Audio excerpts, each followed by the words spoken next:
आज का विषय थोड़ा सा गंभीर भी है और थोड़ा सा सहज भी है, क्योंकि आप जिस कंट्री में बर्थ लिए हैं, जिस कंट्री में आप पैदा हुए हैं, तो स्वाभाविक है आप उस कंट्री को लव ही करेंगे, हेट तो नहीं करेंगे। बट हमारे हजार साल का इतिहास कहता है कि हम लोग अभी भी देश को प्रेम नहीं कर पाए। आप बोलेंगे जिन लोगों ने 1947 के आगे देश के लिए प्राण दिया था वो तो देश प्रेमी ही थे, उन्होंने देश को आज़ाद करने के लिए जान दिया था।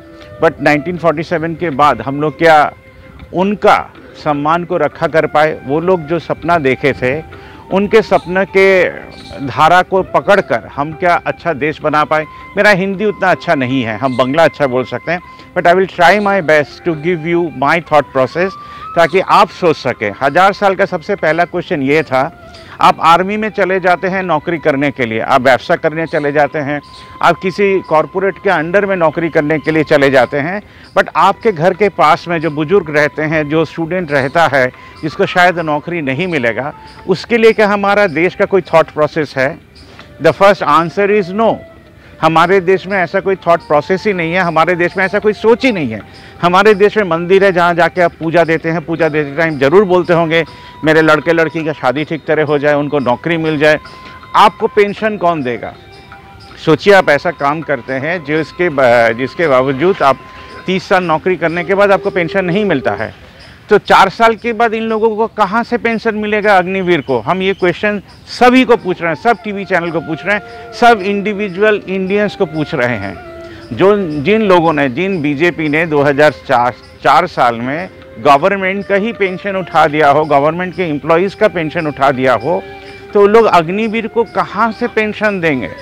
It's a simple question I am asking every Indian. The BJP party in 2004 lifted away pension of central government employees.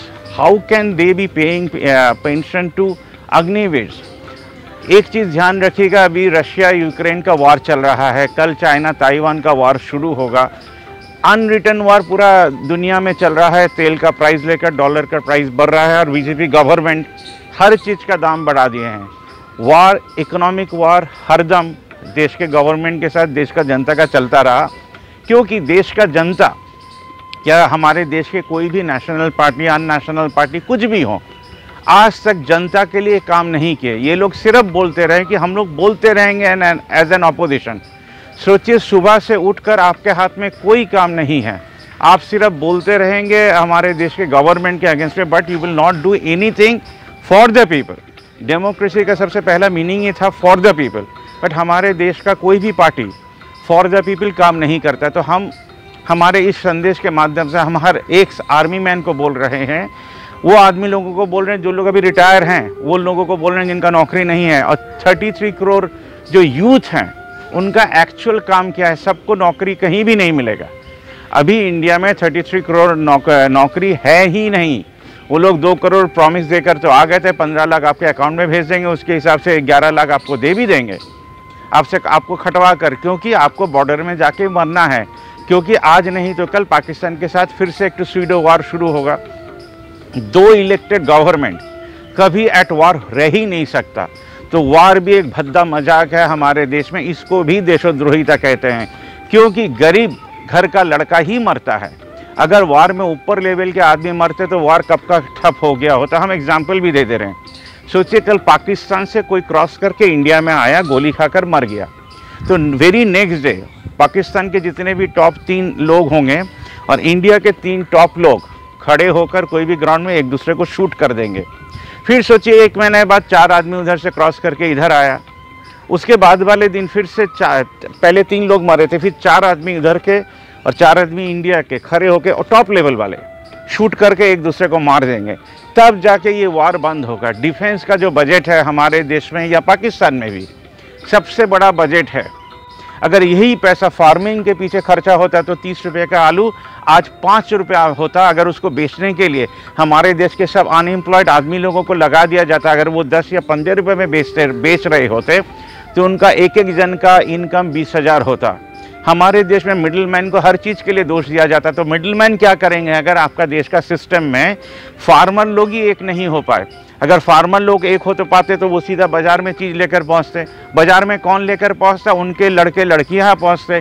अगर उनके लड़का लड़कियां ये सामान लेकर बाज़ार में पहुंचते, अगर देश का गवर्नमेंट उनको 8 से 10 हज़ार देना तो बड़ा सिंपल था। 3-4 प्रोडक्ट का डायरेक्ट जो पैसा आता है वो फार्मर लोग को दे दीजिए। क्यों दे दीजिए? उनके साथ एग्रीमेंट करके सोचिए 8 रुपये केजी आलू, आप ही फर्टिलाइज़र का पैसा दे रहे हैं, आप ही 100 दिन का आदमी को उनके अंडर में एम्प्लॉयमेंट दे रहे हैं, आप ही एग्रीमेंट कर ले रहे हैं, तो आपको वो 8 रुपये में बेचेगा। ये जो बेकार लड़का ये 15 रुपये में 20 रुपये में जाके बेचेगा और 5 रुपया गवर्नमेंट को ट्रांसफ़र कर देगा। तो गवर्नमेंट का हर दिन थ्रू फार्मर्स के से लाखों करोड़ों रुपया इनकम होगा। बट हमारे देश के आदमी, हमारे देश का जो गवर्नमेंट है जिसको देश प्रेम कहा जाता है, ये लोग देश के बारे में सोच ही नहीं सकते। आप सोचिए इतना पार्टीज़ है हमारे इंडिया में, एक भी पार्टी के सामने कहीं भी लिखा हुआ है क्या देश प्रेम पार्टी? क्यों नहीं लिखा हुआ? क्योंकि ये देश के बारे में जानते नहीं है। देश के बारे में सबसे पहला चीज़ क्या है, आपके फादर मदर को पेंशन कौन देगा? अगर उनका पेंशन नहीं है तो 2004 साल में इन लोगों ने तो पेंशन ही उठा दिया। तो बीजेपी तो ऐसे ही एंटी हिंदू है, एंटी देश है। पेंशन आप कैसे उठा सकते हैं? सबसे पहला है जो एम्प्लॉयमेंट जनरेट कहाँ से होगा, ये क्या बोल नहीं सकते थे? इनके भी तो मिस कॉल देकर हजारों लाखों करोड़ों मेंबर हैं जो महीने में आपको 100 रुपया देकर, हम टाटा बिरला हमारे देश के जितने भी कॉरपोरेट है उनके साथ आपका एग्रीमेंट करा दे रहे हैं, वो 2% CSR फंड वो देंगे, 100 रुपया आप देंगे, तो हर महीना उन लोग इंडस्ट्री खोलेंगे जिसका पैसा उनको वापस नहीं देना पड़ेगा। आप लोग जिन लोगों को नौकरी मिलेगा वो लोग महीने में 500 रुपये करके कंट्रीब्यूट करेंगे फॉर ओपनिंग ऑफ इंडस्ट्री। तभी तो हमारे देश में करोड़ों रुपये जनरेट हो जाता है। आज गवर्नमेंट का एक परीक्षा देने के लिए सोचिए 1 लाख कोई लेंगे, शायद अभी तो छोड़ ही दीजिए, 10,000 से ज़्यादा सोच भी नहीं सकेंगे। तो वो 10,000 नौकरी के लिए तो अप्लाई करेगा 3 करोड़ आदमी, तो 3 करोड़ आदमी इंटू 500 रुपये कितना होता है? हमारे देश में देश प्रेम सेंटर ही नहीं है।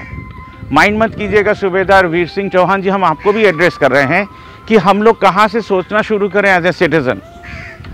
हम लोग कहाँ से सोचना शुरू करें एज ए सिटीज़न। हम किसी CM किसी PM को नहीं बोल रहे हैं।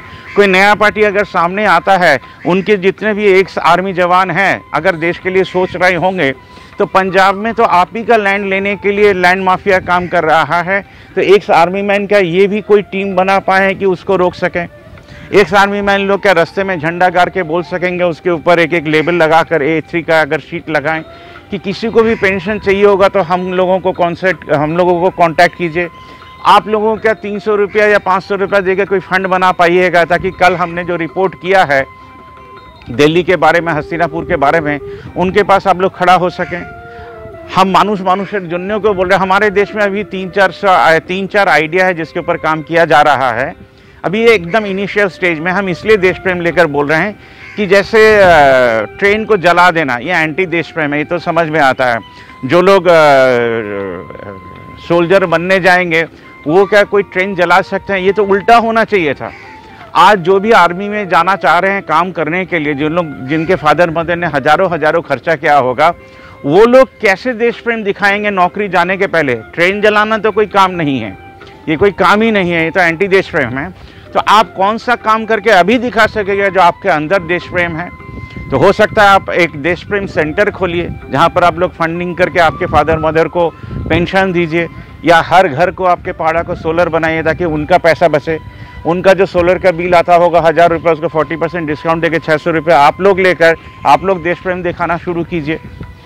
हमारे देश में अभी भी कोई भी लीडर देश प्रेम क्या होता मालूम नहीं है, इसलिए 1000 FIR तो हो गया, बट ये कोई भी आकर नहीं बोल पाए जो आप लोग देश प्रेम दिखाने के लिए ये काम कर सकते हैं। तो भावना मुख की तरफ से बस इतना ही कहना था, अगर देश प्रेम आपके अंदर है तो आप कुछ करके दिखाइए। 33 crore youth can't be useless youth for a productive country like India. अभी हम लोग 3rd वर्ल्ड हैं, 4th वर्ल्ड की तरफ पैदल चल रहे हैं बीजेपी के साथ, और बाई नेक्स्ट 5 years और भी पीछे चले जाएंगे। अगर आप देश के लिए सोच रहे हैं तो आपको कुछ करके दिखाना है, सिर्फ भाषण नहीं देना। भाषण खाली पॉलिटिकल हाथ में छोड़ दीजिए, क्योंकि उनसे और कुछ होगा नहीं। और अगर नेक्स्ट पार्टी किसी को वोट देकर लाना चाहते हैं, या तो अदर्स को वोट दीजिए, या अगर जनता ब्रिगेड पार्टी हमारे देश में हर जगह राजीव दीक्षित क्रांतिकारी आश्रम खोल सकते हैं तो जरूर से उनको वोट देकर लाइए, ताकि वो लोग पहले काम करके दिखाएं, फिर वोट से जीत कर दिखाएं, फिर देश का जो टैक्स पेयर्स का मनी है वो फार्मर लोग को दें। ताकि हमारे देश का हर चीज़ का दाम कम जाए, हर घर middle class, lower middle class, rich middle class, सबका पैसा बचे, महीने में जो लोग पेंशन के लिए LIC का प्लान भी कर सकें। तो आइए एक नया देश गढ़ने के लिए हर महीना एक दिन अपने पाड़ा को दीजिए, पुराना खबर का कागज़, खाता पेन, खाता बुक्स जमा कर उसको बेचकर सोशल कैपिटल बनाइए, क्योंकि एक साथ जब आप बेचिएगा ये 2 से 3 गुना दाम में बिक जाएगा। 20% for development, 20% pay salary to people who will be working on the scheme and YouTubers of your place, and 60% spend on solar or on farmers, ताकि हमारा देश का फार्मिंग भी जुड़ सके हमारे इस मूवमेंट के साथ और एक नया देश बन सके। इलेक्शन हमारे देश के लिए कोई आंसर नहीं है, आपको कुछ करना है फिर इलेक्शन में आना है, बस इतना ही कहना था। हम Naresh Jain from West Bengal but reporting from Delhi at the moment. Thank you very much.